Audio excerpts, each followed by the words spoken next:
మరొకసారి మీకు అందరికి క్రీస్తు నామములో వందనాలు సమర్పిస్తూ ఉన్నాను. మానవుని గూర్చిన సత్యం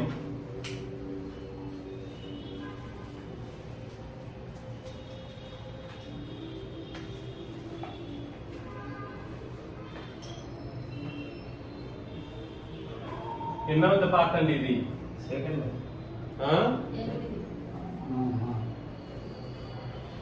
మానవుని గూర్చిన సత్యం పార్ట్ 8. ఇందులో హృదయము అనేది శేషు గారు అన్నట్లు 2వ పార్ట్. ఈ హృదయంలో చాలా సంగతులు మనం హృదయం గురించి క్రొత్త నిబంధనలు నేర్చుకోవాల్సినవి చాలా ఉన్నాయి. అందులో మొదటిది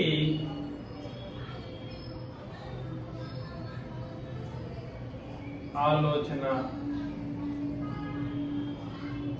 దీన్ని ఆలోచన అనొచ్చు లేదా హృదయాలోచన అని కూడా చెప్పవచ్చు. మనిషి చేసే ప్రతి పనికి ఈ హృదయాలోచనను బట్టి మాత్రమే మనుషులు చేస్తూ ఉంటారు. బట్టి మాత్రమేనంటే హృదయాలోచనను బేస్ చేసుకుని చాలా మంది పనులు చేస్తూ ఉంటారు. కోరికలను బట్టి, కోరికలు దేనికి కేంద్రం? కోరికలు దేనికి కేంద్రం? మనసు. మా హృదయం దేనికి కేంద్రం అంటే ఆలోచనకు కేంద్రం. హృదయం అనుభూతికి కేంద్రం. హృదయం దేనికి కేంద్రం? గత వారం ఆలోచన చేశాం. ఆలోచన అదే. తలంపులు ఆలోచన రెండు ఒకటే. హృదయం వలన పాపాలు చేసేటువంటి పరిస్థితులు ఉంటాయి హృదయం వలన. అదేవిధంగా హృదయం దేనికి కేంద్రం? పరిశుద్ధతకు కేంద్రం.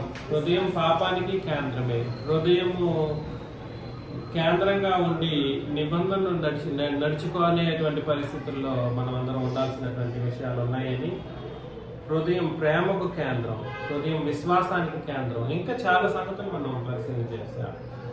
ఆలోచనలకు, హృదయ ఆలోచనలకు కేంద్రం అన్నటువంటి విషయాన్ని నేను మనం పరిశీలన చేయబోతాం. అందులో హృదయాలోచన సరిగా ఉంటేనే చేసే క్రియలు కరెక్ట్గా ఉంటాయి. చేసే క్రియలు సరిగా, క్రియలను బట్టి ఏం చేయబడుతుంది అనేది తీర్పు అనేది కూడా తీర్చబడడానికి సిద్ధంగా ఉంటారు. దాన్ని బట్టి పరలోక ప్రవేశం అనేది సులభంగా జరగగలదు. ఈ హృదయంలో హృదయ ఆలోచన అనేది సరిగ్గా ఉండాలి అని అంటే దానికి అన్ని కాలాల్లో, మీరు గుర్తుపెట్టుకోండి, హృదయంలో అన్ని కాలాల్లో, అది పితరుల యుగం కావచ్చు, ధర్మశాస్త్ర యుగం కావచ్చు, క్రొత్త నిబంధన యుగం కావచ్చు, దేవుడు చూస్తూ వస్తున్నది ఏంటంటే హృదయాన్నే చూసుకుంటూ వస్తూ ఉన్నారు. ఏం చూస్తూ వస్తున్నారు? హృదయాన్ని చూసుకుంటూ వస్తున్నారు. అది ఆఫ్ చేయమని చెప్పండి అబ్బాయికి. హెబ్రీయులకు రాసిన పత్రిక 4వ అధ్యాయం. హెబ్రీ పత్రిక 4:1 నుండి మనం కొన్ని వచనాలను చదివినప్పుడు, హెబ్రీ పత్రిక 4వ అధ్యాయం 1 నుండి నేను చదువుతాను. ఆయన యొక్క విశ్రాంతిలో ప్రవేశించిన మన వాగ్దానము ఇంకా నిలిచి ఉండగా మీలో ఎవడైనను ఒకవేళ ఆ వాగ్దానం పొందకుండా తప్పిపోవునేమో అని భయము కలిగి ఉండము. దేంట్లో ప్రవేశించింది మన వాగ్దానం గురించి మాట్లాడుతున్నాడు. విశ్రాంతిలో ప్రవేశించే వాగ్దానం ఉంది. ఆ వాగ్దానంలో ప్రవేశించాలని పొందకుండా ఎవడైనా తప్పిపోతాడేమో అని ఏం కలిగి ఉండాలి? భయం కలిగి ఉండాలి. భయము, జాగ్రత్తలు అనేటువంటివి కలిగి ఉండాలి. 2వ వచనంలో వారికి ప్రకటింపబడినట్లు మనకును సువార్త ప్రకటించబడెను. వారు ఎవరు? వాళ్ళు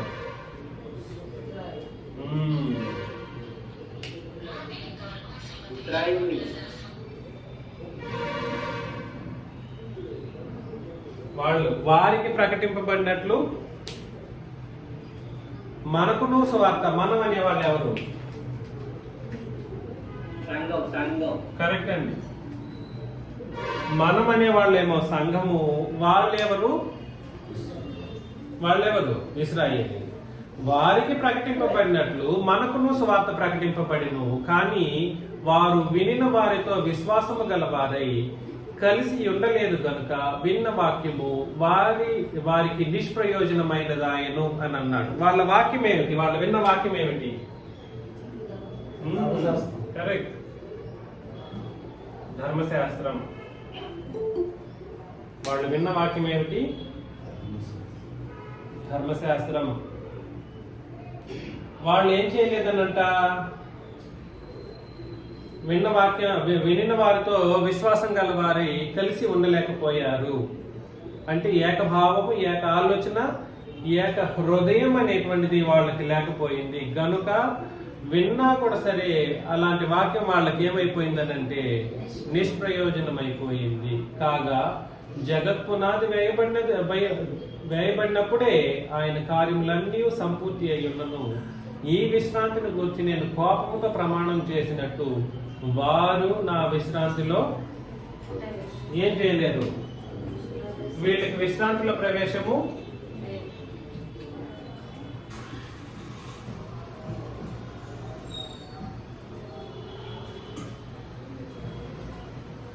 చాలా ఇంపార్టెంట్ విషయాలు, దయచేసి మనసు పెట్టుకోండి.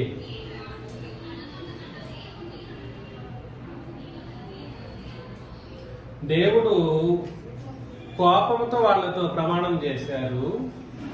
వారు నా విశ్రాంతిలో ప్రవేశింపరని ఆయన చెప్పిన మాటలను అనుసరించి విశ్వాసులమైన మనము ఆ విశ్రాంతిలో ప్రవేశించున్నాం.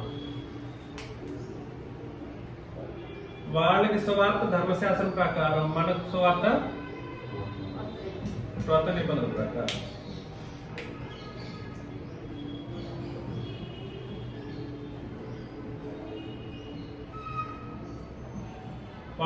వాళ్ళకి వీళ్ళు ఇది విన్నా కూడా సరే ఏం చేయలేదు. వీళ్ళు విశ్వసించిన వాళ్ళతో కలిసి ఉండలేదు, అందుకని వాళ్ళకి విశ్రాంతిలో ప్రవేశం లేదు. క్రొత్త నిబంధన పాటించే వాళ్ళకి ఏముందంట? విశ్రాంతిలో ప్రవేశము ఉంది.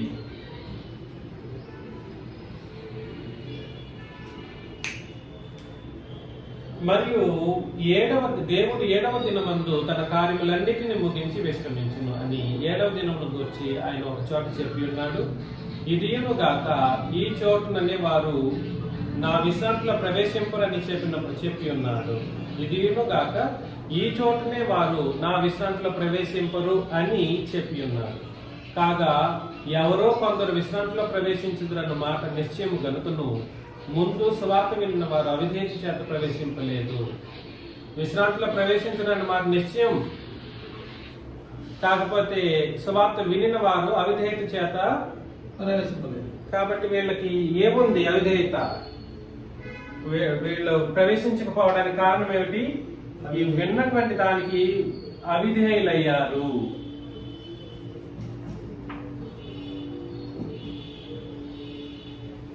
అర్థమవుతుంది కదండి? అవిధేయులయ్యారు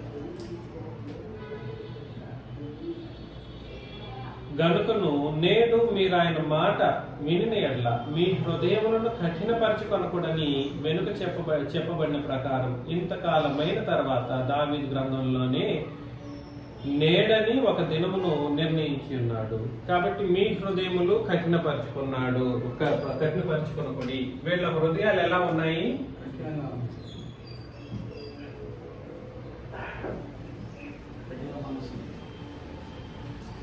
కఠినమైనవి. చూడండి, హృదయం గాని సరిగ్గా ఉంటే, హృదయ ఆలోచనలు కఠినమైనవిగా లేకుండా ఉంటే, దేవుడు కోరినట్లు ఉంటే అవిధేయులయ్యేటువంటి ప్రసక్తి ఉండదు. ఇది అవినాభావ సంబంధం ఉంటుంది. దీనికి ఈ రెండింటికి అవినాభావ సంబంధం దేని మీద ఉంటుందని అంటే వింటున్నటువంటి మాటలను బట్టి కలుగుతుంది అనమాట. ఈ ధర్మశాస్త్ర మాటలను వీళ్ళు విన్నారు, విని కూడా సరే ఎలా ఉన్నారు? అవిధేయులయ్యారు. ఎందుకని అంటే వాళ్ళ హృదయాలు ఎలా ఉన్నాయి? ఎన్ని వాక్యాలు చెప్పినా, ఎన్ని పాత నిబంధన సంగతులను వాళ్ళకి బోధించుతూ ఉన్నప్పటికీ వాళ్ళు వింటూ ఉన్నారు, ఇష్టానుసారంగా బ్రతికేస్తూ ఉన్నారు, అవిధేయులుగా బ్రతుకుతున్నారు. దేవుని యొక్క వాక్యానికి హృదయం కఠినమైనటువంటి రీతిలో వింటూ ఉన్నారు, అవిధేయులై బ్రతికారు. అందుకని దేవునికి బహు కోపం వచ్చి ఏం చేశారు? ఆయనకు వచ్చి కోపం వల్ల ఏం జరిగింది? విశ్రాంతిలో వాళ్ళు ఏనాడు ప్రవేశించరు అని వాళ్ళని ఉద్దేశించి మాట్లాడేసినటువంటి పరిస్థితిని మనం గమనిస్తాం. యెహోషువ వారికి విశ్రాంతి కలుగు చేసిన ఎడల ఆ తర్వాత మరి ఒక దినమును గురించి ఆయన చెప్పకపోవును. కాబట్టి దేవుని ప్రజలకు ఏముంది?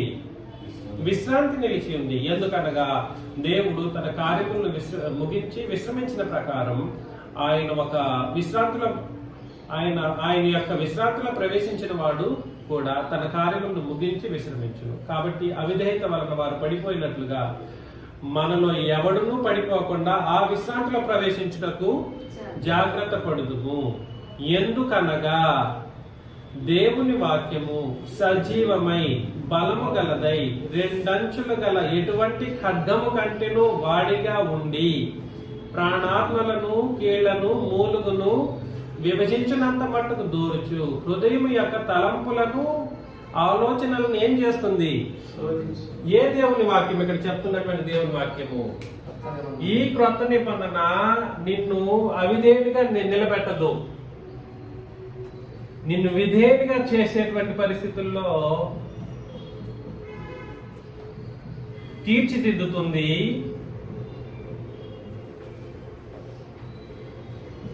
అంతేకాదు నిన్ను విశ్రాంతిలో ప్రవేశించడానికి నీ యొక్క ప్రాణాత్మలను ఏంటి ప్రాణాత్మలను, తర్వాత కీళ్లను, తర్వాత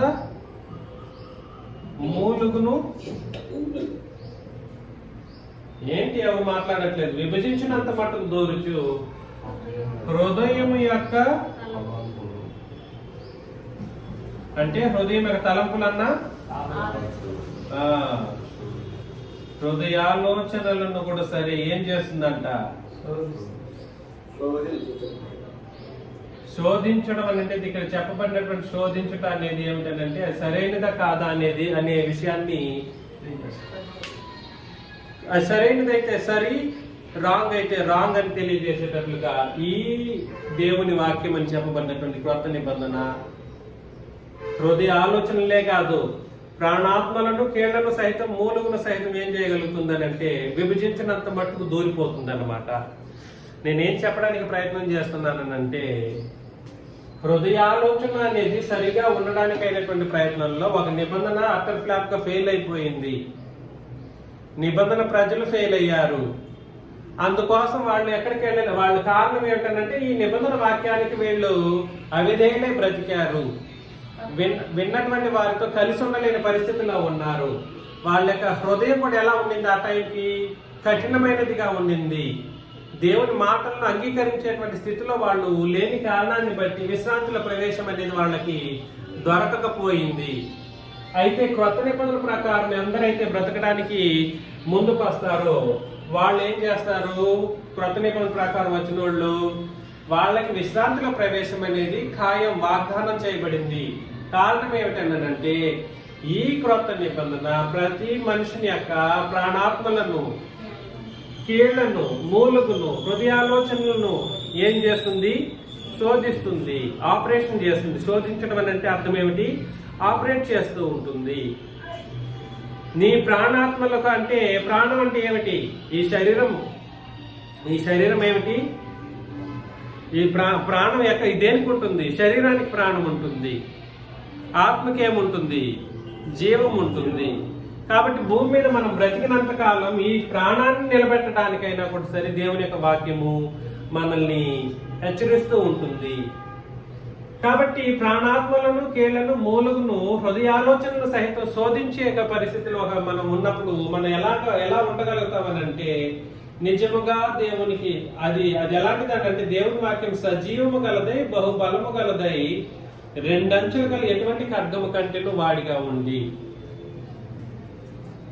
ఇక్కడ రెండంచులు గల ఖడ్గము కాదు, రెండంచులు గల ఖడ్గము కంటే వాడి అయినది, షార్ప్.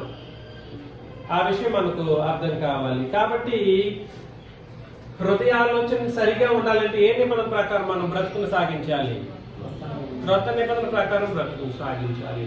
పాత నిబంధన మనం చదివినప్పుడు అందులో లొసుకులు, ఆ తర్వాత అందులో లోపాలకు సంబంధించినటువంటి సంగతులు మనం చదువుతూ ఉన్నప్పుడు మన మనసు, మన హృదయం కూడా ఏమైపోగలదు అని అంటే ఆనాటి ఇశ్రాయేలీయులాగా మన యొక్క హృదయాలు కూడా కఠినమైపోయేటువంటి ప్రమాదంలో కోరుకుపోగలదు. రోమీయులకు రాసిన పత్రిక 2వ అధ్యాయం 15వ వచనంలో, రోమీయులకు రాసిన పత్రిక 2:15, అట్టి వారి మనసాక్షి కూడా సాక్ష్యం ఇచ్చుచుండగను, వారి తలంపులు ఒకదాని మీద ఒకటి తప్పు మోపుచు లేక తప్పు లేదని చెప్పుచుండగను, ధర్మశాస్త్ర సారము తమ హృదయం మీద వ్రాయబడినట్టు చూపుచున్నారు అని అన్నారు. వీళ్ళెవరు? అట్టివారు. ఎవరు వీళ్ళు? అట్టివారంటే వీళ్ళు ఇశ్రాయేలు కాలంలో అన్ని జనులైన వాళ్ళు. ఎవరు?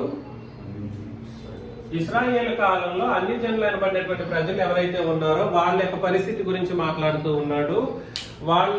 వాళ్ళ మనస్సాక్షి ఏ విధంగా ఉందనంటే ధర్మశాస్త్రం యొక్క సారాన్ని కలిగి ఉన్నాయి. వాళ్ళ మనస్సాక్షులే ఏమి కలిగి ఉంటాయి? ధర్మశాస్త్ర సారాన్ని కలిగి ఉంటాయి. తమ హృదయముల యందు వ్రాయబడినట్టు ధర్మశాస్త్ర సారము వీళ్ళ యొక్క హృదయాల యందు వ్రాయబడి ఉన్నట్టు ఉంటాయి. హృదయముల యందు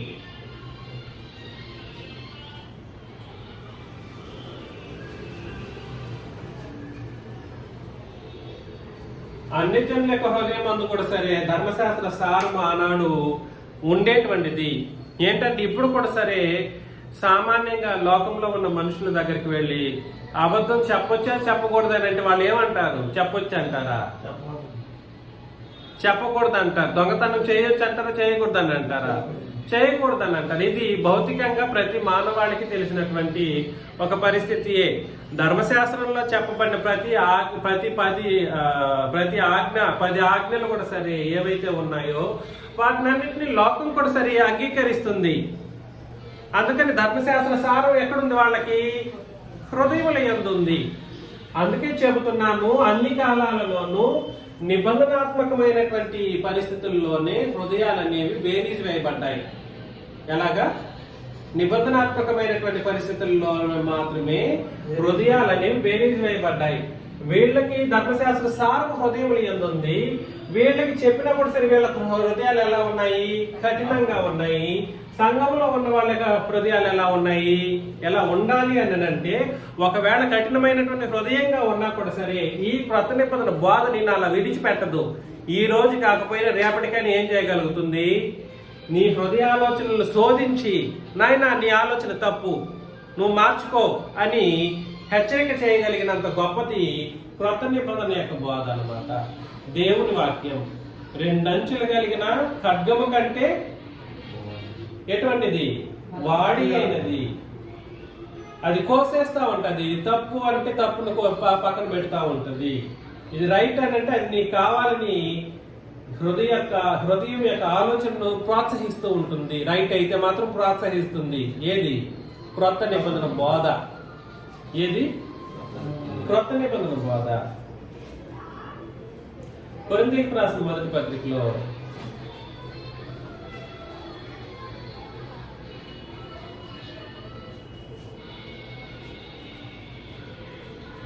కొరింథీయులకు రాసిన మొదటి పత్రిక 4వ అధ్యాయం 5వ వచనంలో, కాబట్టి సమయము రాకమునుపు అనగా ప్రభువు వచ్చే వరకు దేనిని గూర్చి తీర్పు తీర్చుకుని ఆయన అంధకార మందలి రహస్యములను వెలుగులోనికి తెచ్చి హృదయముల్లోని ఆలోచనలను బయలుపరిచినప్పుడు ప్రతి వానికి తగిన మెప్పు దేవుని వలన కలుగును అని అన్నాడు.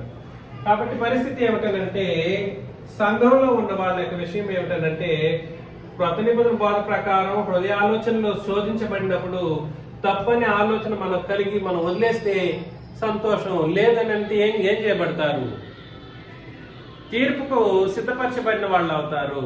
ఆ తీర్పులు ఏం చేస్తాడంటే నీ ఆలోచనలు, హృదయంలో నువ్వు చేసిన ఆలోచనలన్నీ కూడా ఆ రోజు బయట పెట్టేస్తాడు.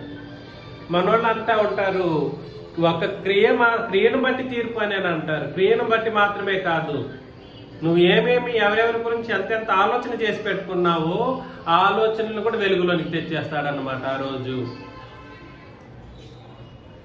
నేను శేషు గారి గురించి ఏదైనా మనసులో పెట్టుకొని, ఆలోచనలో పెట్టుకొని నేను నెగటివ్గా ఆలోచన చేసి అంధకారంలో నేను ఆ అంధకారం అందరి రహస్యంగా నేను ఆలోచన చేసి పెట్టుకుని ఉంటే అది కూడా వెలుగులోనికి ఆలోచనలను బయటకు తెస్తాడన్నమాట. కాబట్టి వట్టి క్రియను బట్టి తీర్పా అంటే కాదు, హృదయాలోచనలను బట్టి కూడా సరే తీర్పు అనేది మనుషులకు జరుగుతుంది. కాబట్టి తీర్పు దేనికి సంబంధించింది? నిబంధనకు సంబంధించింది. ఆ నిబంధనను బట్టి మాత్రమే హృదయాలోచన ప్లస్ మానవుల యొక్క ప్రతి క్రియలు ఏంటండి? హృదయాలోచన తీర్పులోకి తెస్తాడు. అదే విధంగా మానవులు చేసిన క్రియలను బట్టి కూడా సరే తీర్పు అనేది జరిగించబడుతుంది. అందుకని దయచేసి ఇది మనకు కొత్త నిబంధనలు ఉన్న సదవకాశం అన్నమాట. మన నిబంధన యొక్క వాక్యాలను మనం గైకొట్టు భూమి మీద బ్రతికినప్పుడు మనకు అద్భుతమైనటువంటి అవకాశాన్ని కల్పించడం ద్వారా మనం తప్పించుకునే మార్గాన్ని దేవుడు కొత్త నిబంధనలో పెట్టేశాడు. ఫిలిప్పీలకు రాసిన పత్రిక 4వ అధ్యాయం 7వ వచనంలో, ఫిలిప్పీలకు రాసిన పత్రిక 4:7లో, అప్పుడు సమస్త జ్ఞానమునకు మించిన దేవుని సమాధానము యేసుక్రీస్తు వలన మీ హృదయములకును మీ తలంపులకును కావలి ఉండును. ఒకవేళ అందుకే నేను చెప్తున్నాను, ఫిలిప్పీ పత్రిక 4వ అధ్యాయంలో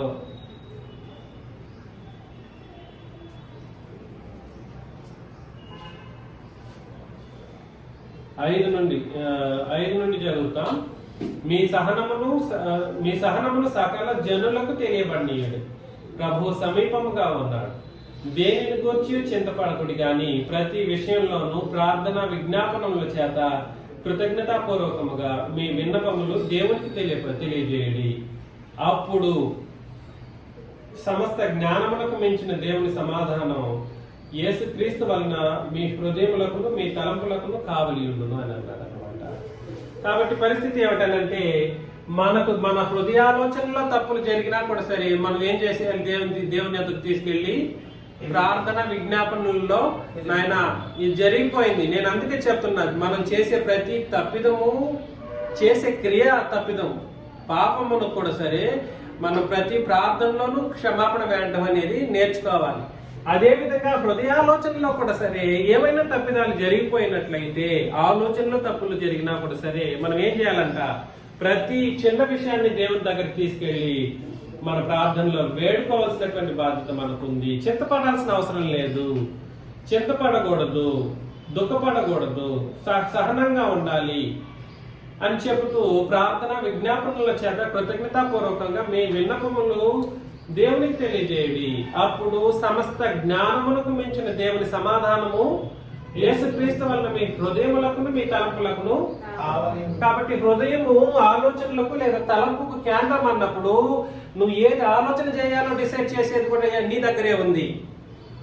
ఏది ఆలోచన చేయాలి? నువ్వు మంచి ఆలోచన చేయాలా, నువ్వు మంచిగా బ్రతకాలా అనేటువంటి ఆలోచన విధానాన్ని కావలి కాసే పరిస్థితుల్లో దేవుడు తన సమాధానాన్ని మనకు ఉంచాడు. మనకేముంచాడు? దేవుని సమాధానం మనకుంది.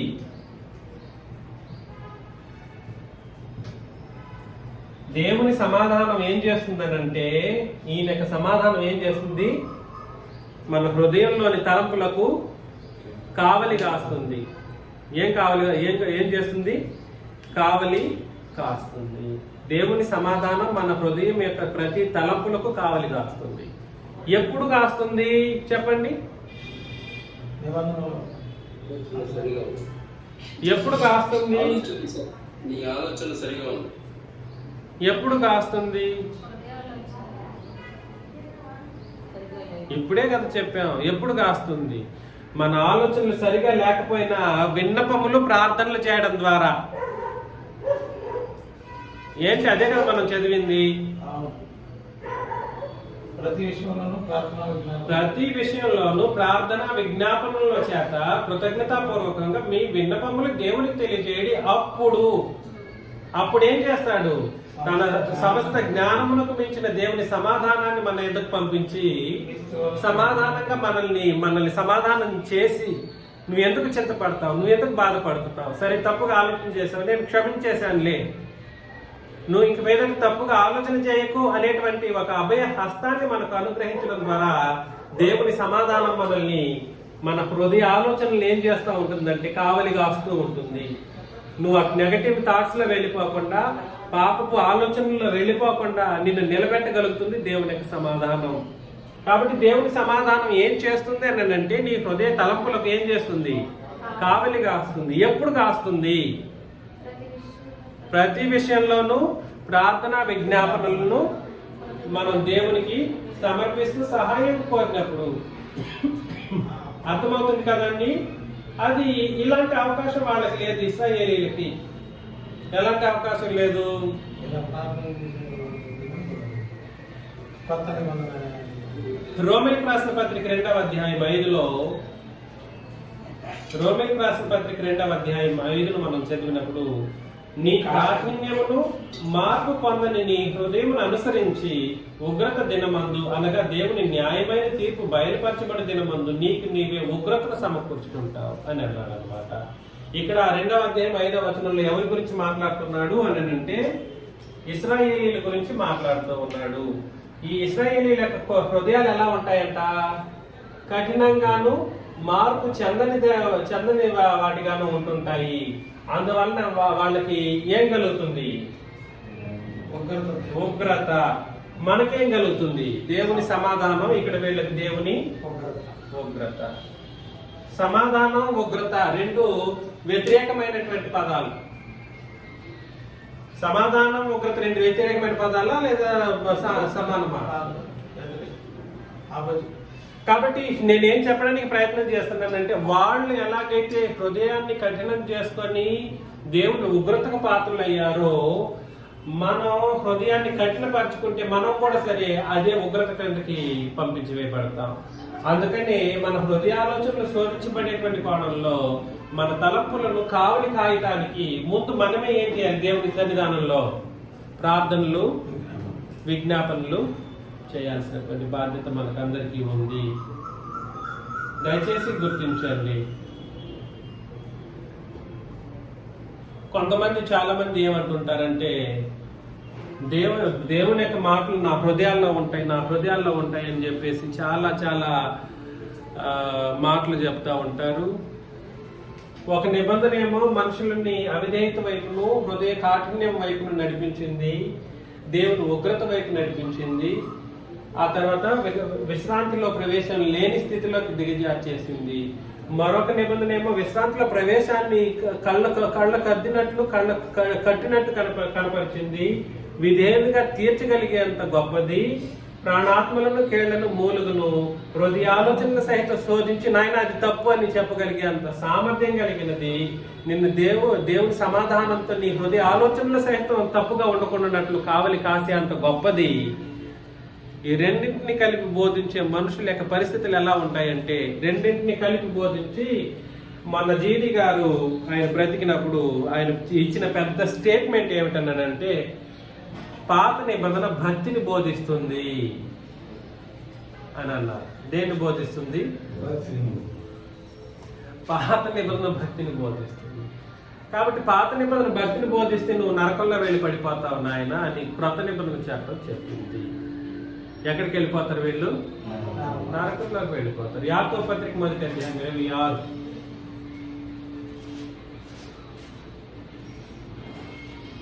యాకోబు పత్రిక 1వ అధ్యాయం 26 ఎవరైనా చదవండి.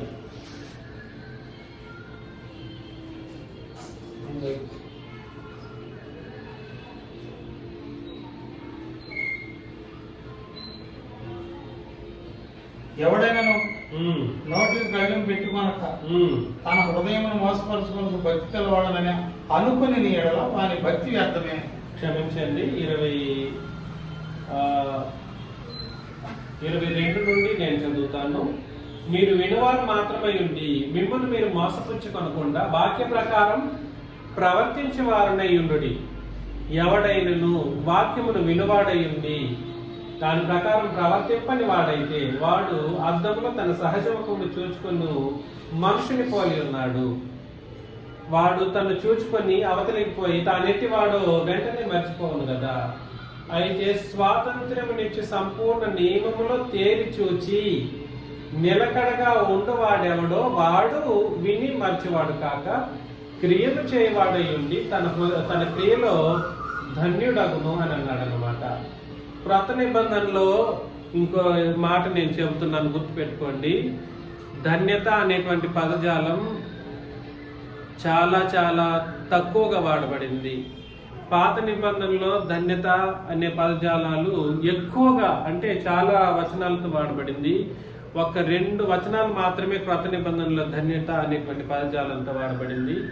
కానీ ఇంగ్లీష్లో ధన్యత అనే పదమే లేదంట. అది ఏంటో నేను ఇంకా రీసెర్చ్ చేయలేదు. మరలా నేను ఎప్పుడైనా చూసి నేను మీతో మాట్లాడతాను. ప్రస్తుతానికి స్వాతంత్ర్యం నుంచి నియమం అంటే సంపూర్ణ నియమం ఏమిటి? క్రొత్త నిబంధన నియమాన్ని స్వాతంత్రం నుంచి సంపూర్ణమైన నియమము అని అంటారు. దాన్ని తేరి చూచి ఎలా చూడాలి? తేరి చూచి అని అంటే సరిగ్గా చూడాలి, కళ్ళు తెరిచి చూడాలి, గుడ్డిగా చూడకూడదు. గుడ్డిగా చదివిన వాళ్ళు ఏం చేస్తూ ఉంటారంటే పాత నిబంధన భక్తిని నేర్పిస్తుంది అని అంటారు. తేరి చూచిన వాళ్ళు నీ నిబంధన ఒకటి ఉంది నాయన అని తెలియజేస్తూ సంపూర్ణమైన నియమంలో తేరి చూచి నిలకడగా ఉండువాడెవడో, చూడటమే కాదు అందులో ఎలా ఉండాలి? నిలకడగా ఉండువాడెవడో వాడు మిని మరచివాడు కాక క్రియలు చేయవాడై ఉండి తన క్రియలో ధన్యుడగును.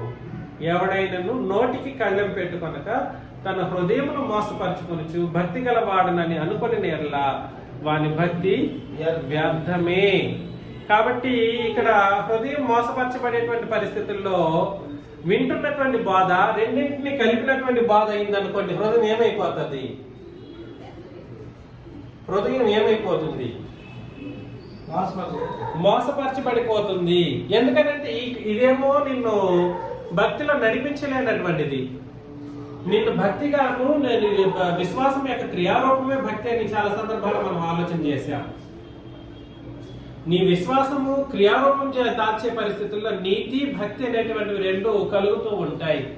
వీటిని బట్టి మనం ఆలోచన చేస్తూ ఉన్నప్పుడు నువ్వు వింటున్నటువంటి బోధను బట్టి మాత్రమే నువ్వు భక్తిపరుడువా కాదా అనేటువంటి ఒక విషయాన్ని మనం గుర్తించగలం. అందుకని ఎవడైనా నోటికి కళ్ళెం పెట్టుకొనక అని అన్నాడు. కళ్ళెం పెట్టుకునేటప్పుడు ఎలా పెట్టాలి? నిబంధనాత్మకంగా నోటికి కళ్ళెం పెట్టుకోవాలి. ఆ కోణంలో మాట్లాడుతున్నాడు. అందుకని సంపూర్ణమైన స్వాతంత్రం నిచ్చు నియమమును బట్టి మేము బ్రతకాలరా నాయనలారా, క్రియలు చేయండి అలాగని చెప్పింది.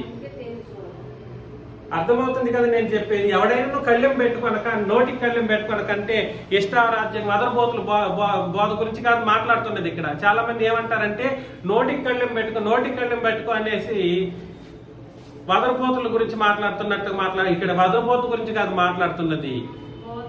నీ బోధ ఎలాంటి బోధో చూసుకో, నువ్వు వింటున్న బోధ ఎలాంటి బోధో చూసుకో. అందుకని మనం సులభంగా ఒక మనిషిని భక్తిపరుడా కాదా అని నిర్ధారణ చేసుకోవాలనుకోండి. ఒకటే రూల్. ఏమిటి రూలు? భక్తిపరుడా కాదా అనడానికి రూల్ ఒకటే. ఏమిటి? క్రొత్త నిబంధన బోధన అంగీకరించకపోతే వాడు భక్తిహీనుడు. అర్థమవుతుంది కదండి? ఎవడైనను నోటికి కళ్ళెము పెట్టుకొనక తన హృదయమును మోసపరచుకొనుచు భక్తి గలవాడనని అనుకుని వాని భక్తి వ్యర్థమైనటువంటి భక్తి. కాబట్టి వింటున్నటువంటి బోధ నీకు, అందుకనే చెప్పాను, మరలా చెప్తున్నా, హృదయం మోసపరచబడేటువంటి ఒక పరిస్థితి. ఎందుకంటే హృదయం ఎప్పుడు కూడా సరే నిబంధనానుసారంగా మనం సెట్ చేసుకోవాల్సినటువంటి పరిస్థితుల్లో ఉంది. ఇందులో అన్ని జనులు హృదయాల యందు ధర్మశాస్త్ర సారాన్ని కలిగి ఉన్నారు.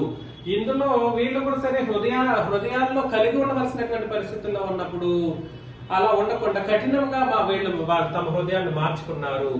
వీళ్ళు కఠినంగా ఉన్నా కూడా సరే, కొన్ని సందర్భాల్లో తప్పు చేసినా కూడా సరే, హృదయాలోచనలు శోధించేటువంటి నియమ నిబంధనలు మనకి ఇవ్వబడ్డాయి కాబట్టి వాటిని బట్టి మార్చుకునేటువంటి పరిస్థితుల్లో మన ప్రార్థన విజ్ఞాపనల చేత దేవుని సమాధానాన్ని కోరి మన హృదయాలోచనలకు సైతం ఏం తెచ్చుకుంటాం?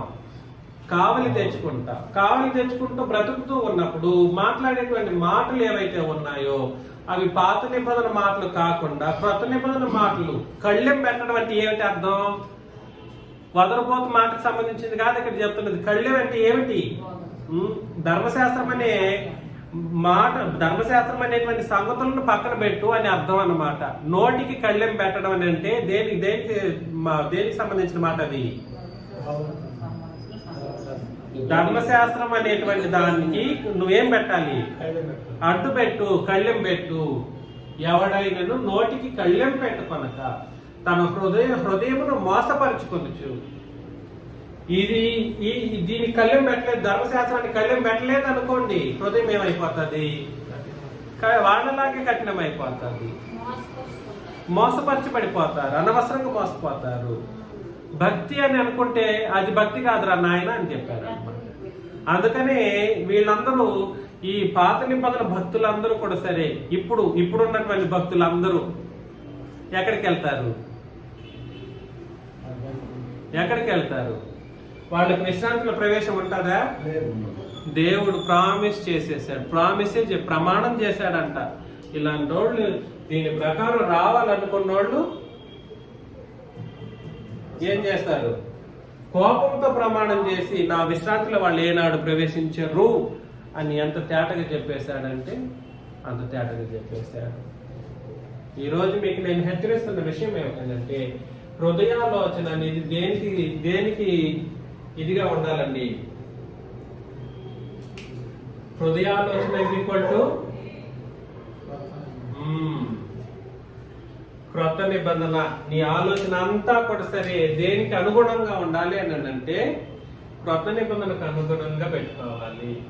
ఇందులో కలిపి ఆలోచన చేస్తే మాత్రం ఏం జరుగుతుందని అంటే, ఈ వ్యత్యాసాలు మీకు వాక్యాలే చెప్పాయి. ఆ వ్యత్యాసాలను బట్టి ఆలోచన చేసుకుంటే మనం ఏమైపోతామని అంటే సరిగ్గా ఆలోచన చేసుకుని భూమి మీద బ్రతుకుతా. ఇందులో క్రొత్త నిబంధనలో వచ్చిన తర్వాత కూడా సరే కొన్ని సందర్భాల్లో క్షమించేటువంటి పరిస్థితులు ఉండకపోవచ్చు. అందుకనే ఈ ఒక వ్యక్తిని ఉదాహరణగా మనకు క్రొత్త నిబంధనలో చెప్పేశాడు. ఒక వ్యక్తి తన హృదయాన్ని చాలా దుష్టంగా పెట్టుకున్నాడంట. చాలా దౌర్భాగ్యంగా దుష్టత్వంలో నడిపించుకుంటూ దుర్నీతి బంధకాలతో నడిపించబడ్డాడు. ఎవరైనా గెస్ట్ చేయగలరా? క్రొత్త నిబంధనలో దుర్నీతి చేత తన హృదయాలోచనలు కాదు. అపోస్తల కార్యములు 8వ అధ్యాయంలో, అపోస్తల కార్యములు 8వ అధ్యాయం 18 నుండి 24 వచనాల్లో చదివినప్పుడు, అపోస్తల కార్యములు 8వ అధ్యాయం 18 నుండి 24 వచనాలు, అపోస్తలుల చేతులుంచుట వలన పరిశుద్ధాత్మ అనుగ్రహింపబడినని సీమోన్ అనేటువంటి ఒక గారడి వాడు చూచి వారి ఎదుట ద్రవ్యము పెట్టి డబ్బు పెట్టాడు. నేను ఎవరి మీద చేతులుంచుదునో వాడు పరిశుద్ధాత్మను పొందినట్లు ఈ అధికారం నాకు ఇయ్యడని అడిగాను. అందుకు పేతురు నీవు ద్రవ్యం ఇచ్చి దేవుని వరము సంపాదించుకుందనని తలంచుకొనినందున నీ వెండి నీతో కూడా నశించును గాక. చూసారా? కాబట్టి ద్రవ్యం ఇచ్చి దేవుని వరాన్ని సంపాదించుకోవాలి అని ఆలోచన చేశాడు. ఒక దుశ్చర్య ప్రపంచంలో నేడు జరుగుతున్నటువంటి దుశ్చర్య ఏమిటనంటే, ఒక్క మన సంఘం తప్ప మిగిలిన వాళ్ళందరూ చాలా మంది ఈ ద్రవ్యం ఇచ్చి దేవుని వరాన్ని ఇవ్వడానికి ఆయన ప్రయత్నం చేసిన వాళ్ళే. నిజంగా చెప్తున్నాను, 100 రూపాయలు ఇచ్చి 100 రూపాయలు ఒక వ్యక్తికి, లేదా నీకు కమిషన్ ఒక 500 అని అంటే మాత్రం బాప్తిస్మం ఇచ్చి దేవుని పరిశుద్ధాత్మను అనుగ్రహిస్తామన్నట్లుగా చాలా కార్యక్రమాలు డబ్బు ఇచ్చి చేసేటువంటి పరిస్థితుల్లో ఉన్నాయి. ముఖ్యంగా తిరుపతి, చిత్తూరు జిల్లాల్లో, అదేవిధంగా తమిళనాడు, చెన్నై ప్రాంతాల్లో, ఇటు ఆంధ్రాలో కూడా సరే, ఈ విజయవాడ ప్రాంతాల్లో ఈ పేర్లు చెబితే ఇంకా బాధపడతారు. కానీ వీళ్ళందరూ కూడా సరే ఒక బాప్తిస్మానికి ఒకంత అమౌంట్, ఒక పొట్లం, ఒక ప్యాకెట్ అన్నము, 200 రూపాయల డబ్బులు, తీసుకొచ్చిన వాడికి కమిషన్. బాప్తిస్మంలో ఏం జరుగుతుంది అని అంటే దేవుని పరిశుద్ధాత్మను అనుగ్రహించేటువంటి ఒక వరం మనకు దొరుకుతుంది.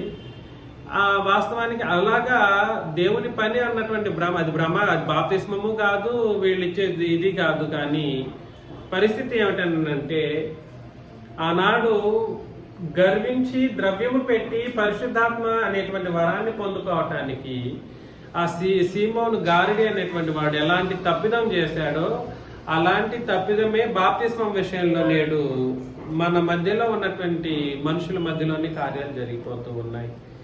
అలా చేయలేకపోయారనుకోండి, డబ్బులు రావు. ఎక్కడి నుండి రావు? అలా చేయలేకపోతే పై నుండి డబ్బులు రావు. ఎంత ఒక దారుణమైనటువంటి పరిస్థితి. సో ఏదేమైనప్పటికీ నీ వెండి నీతో కూడా ఏమైపోతుంది? నశించిపోతుంది. కాబట్టి పరిస్థితి ఏమిటంటే ద్రవ్యం ఇచ్చి దేవుని యొక్క వరాన్ని కొనడానికైనటువంటి ప్రయత్నంలో కొనుగోలు చేసే ఒక పరిశుద్ధాత్మ వరం ఏదైతే ఉందని నమ్ముతున్నారు ప్రపంచం, వాళ్ళందరూ శాపగ్రస్తులైపోతున్నారు. నశించిపోవటానికి అయినటువంటి పరిస్థితుల్లో తమను తాము సిద్ధపరచుకుంటూ ఉన్నారు. కాబట్టి నీ హృదయము దేవుని ఎదుట సరి అయినది కాదు గనుక ఈ కార్యమందు నీకు పాలుపంపులు లేవు. కాబట్టి దేన్ని చూశాడు ఇక్కడ? ద్రవ్యం ఇచ్చి కార్యక్రమం జరిగించేది దేనికి సంబంధించింది? హృదయానికి సంబంధించింది. హృదయం దేవుని ఎదుట ఎలా లేదు? సరి అయినది కాదు. కాబట్టి ఈ నీ చెడుతనం మానుకొని మారు మనస్సు నుండి ప్రభువుని వేడుకొనుము. ఎవరిని వేడుకొనుము? పెద్ద అక్షరంలో ఉందా, చిన్న అక్షరంలో ఉందా? కాబట్టి ఏ ప్రభువుని వేడుకునే పరిస్థితి అది? యేసుక్రీస్తు ప్రభువు మన ప్రార్థనలు వింటారు, ఆయన సహాయం చేస్తారనడానికి రుజువు ఇది కూడా ఒక వచన భాగమే. కాబట్టి నువ్వు ప్రభువుని వేడుకుంటే ఒకవేళ నీ హృదయాలోచన ఏం చేయబడుతుంది? క్షమింపబడును. ఒకవేళ నీ హృదయాలోచన, కాబట్టి దేనికి కూడా క్షమాపణ ఉంది. ఈ హృదయాలోచనకు క్షమాపణ ఉందా లేదా? ఉంది. హృదయాలోచన అనేది సరైనదిగా ఉంటే నీకు తలంపులకు కావలి కాసే దేవుని సమాధానం రెడీగా ఉంటది. ఒకవేళ నీ హృదయం గర్వించింది అనుకోండి, హృదయం గర్వించి డబ్బుతో గర్వించింది అనుకుంటే మాత్రం ఈ హృదయాలోచన అనేది క్షమించబడేది లేదా క్షమించబడినది నీ చేతిలోనే ఉంటుంది. ప్రభువుని వేడుకున్నప్పుడు ఆ కార్యక్రమం జరుగుతుంది.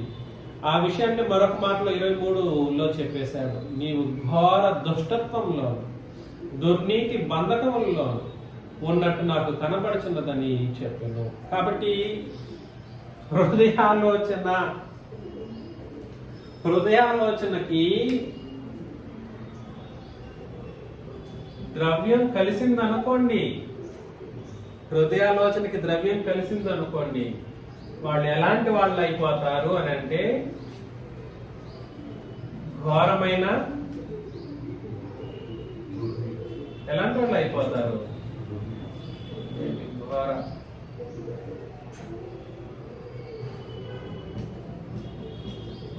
ఘోరమైన దుష్టత్వం వాళ్ళకు ఉంటుంది.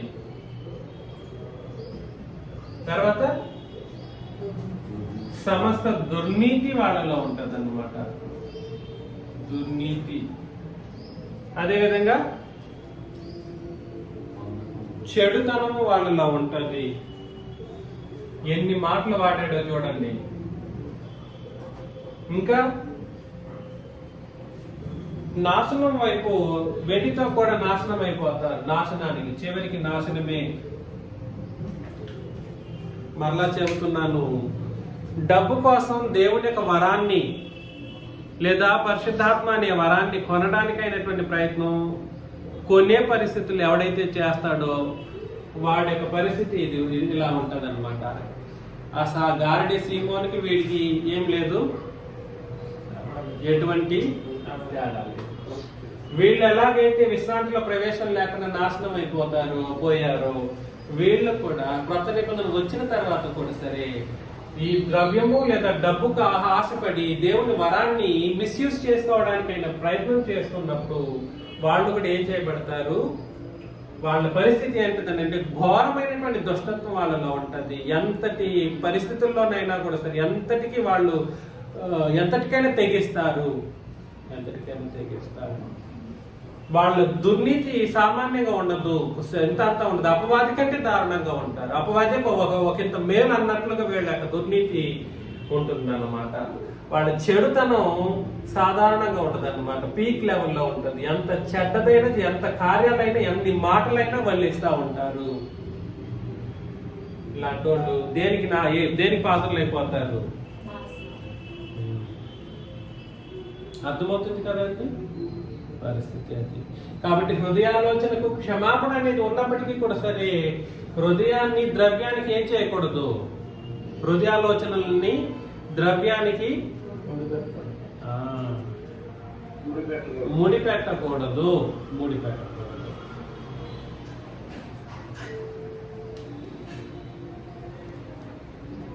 అలా ముడి పెట్టకుండా మనం అందరం కూడా సరే ఏం చేయడానికి ప్రయత్నం చేయాలంటే భూమి మీద బ్రతుకుతూ మనం కూడా సరే దేవుని సహాయ సమాధానాన్ని పొందుకొని బ్రతకాలి. వీళ్ళ పరిస్థితులు వీళ్ళు మొత్తాన్ని కూడా సరే వీళ్ళు కూడా సరే వీళ్ళలో కలిపేస్తే వీళ్ళందరూ ఎక్కడికి వెళ్ళిపోతారంటే నరకానికి. పాత నిబంధన కాలం మొత్తంలో ఇది కూడా పాత నిబంధనలో ఇశ్రాయేలు కాని వాళ్ళని అన్నాం కదా. హెబ్రీయులకు రాసిన పత్రిక 3:10 వాళ్ళ గురించి ఒక మాట అంటాడు. హెబ్రీయులకు రాసిన పత్రిక 3:10 ఒక మాట, కావున నేను ఆ తరము వారి వలన విసిగి వీరెల్లప్పుడూ తమ హృదయాలోచనలో తప్పిపోతున్నారు, నా మార్గములను తెలుసుకోండి. చూసారా, అందుకని నేను హెచ్చరిస్తూ ఉంటాను, క్రొత్త నిబంధన బోధన చేసేటప్పుడు ఈ క్రొత్త నిబంధన సంగతులను మనసుల్లో పెట్టుకోండి. ఎక్కడ పెట్టుకోవాలి? మనసులో పెట్టుకుంటే మన హృదయాలోచనలు సరిగ్గా ఉంటాయి. వాళ్ళు ఏనాడో కూడా సరే హృదయాలోచనల్లో తప్పిపోయే పరిస్థితుల్లోనే ఉంటారంట. ఆ తరం మొత్తం అంటే అర్థం ఏమిటండి? తరం మొత్తం అంటే అర్థం ఏమిటి? ఇటు అన్ని జనులు అయితేనేమి, ఇటు ఇశ్రాయేలీలు అయితే అందరినీ కలిపి ఒక తరం. ఆ తరంలో అందరూ ఉంటారు. ఆ తరంలో అందరూ ఉంటారు, అన్ని జనులు ఉంటారు, ఇశ్రాయేలీలు. ఆ తరం మొత్తం అంతా ఏం చెప్పేశాడు? దేవుడు అంట విసిగి వీరెల్లప్పుడూ తమ హృదయాలోచనల్లో తప్పిపోవచ్చునే ఉన్నారు, నా మార్గంలో వాళ్ళు ఏం చేయలేదు, తెలుసుకోలేదు. చెప్పాడా మార్గం ఏమిటి? వాళ్ళ మార్గం ధర్మశాస్త్రమే వాళ్ళ మార్గం. ఈ అన్ని జనులకు కూడా సరే సున్నతి పొందుకుంటే ఈ మార్గంలోకి వచ్చిన వాళ్ళగానే ఉంటారు. వీళ్ళు కూడా నిజమైన దేవుడిని గుర్తించే అవకాశాన్ని దేవుడు ఆనాడు కల్పించాడు. వీళ్ళు కూడా సున్నతి పొందుకునే అవకాశం దక్కించాడు వాళ్ళకి. కానీ వీళ్ళ యొక్క అపవిత్రమైనటువంటి కార్యక్రమాల్లో మునిగిపోతే వీళ్ళు ధర్మశాస్త్రాన్ని కలిగిన వాళ్ళుగా కూడా సరే కఠిన హృదయులైనందుకు వాళ్ళు ఏమైపోయారంటే దేవుడు విసిగి వీళ్ళ విషయాల్లో వాళ్ళ హృదయాలోచనలు ఎల్లప్పుడూ ఏమైపోయాయంట? తప్పిపోతున్నాయి. కారణం ఏమిటంటే ఈ ధర్మశాస్త్రపు సంగతులను వాళ్ళు సరిగా అర్థం చేసుకోకుండా ఇష్టారాజ్య ఆలోచనల్లో భూమి మీద వాళ్ళు బ్రతికారు. అలా మనం ఉండకుండా మన నిబంధన ఏదైతే ఉందో మన నిబంధన మార్గాలను మనం ఎక్కడ పెట్టుకోవాలి? హృదయంలో పెట్టుకోవాలి, మనసులో ఉంచుకోవాలి. ఆలోచనల్లో కూడా సరే ఈ నిబంధనాత్మకమైనటువంటి పరిస్థితులే ఆలోచనలో కూడా వచ్చినప్పుడు మనం సరిగ్గా ఉండగలం. అయితే ఈ హృదయాలోచనలకు మనం ద్రవ్యాన్ని ముడిపెట్టకూడదు. ముడిపెట్టకూడదు. అలా ఉండి మనం అందరం పరలోకానికి సిద్ధమవ్వాలి. నన్నే హెచ్చరించుకుంటూ మిమ్మల్ని హెచ్చరిస్తూ ముగిస్తున్నాను. మీకు అందరికీ క్రీస్తు యేసు నామములో వందనాలు సమర్పిస్తున్నాను.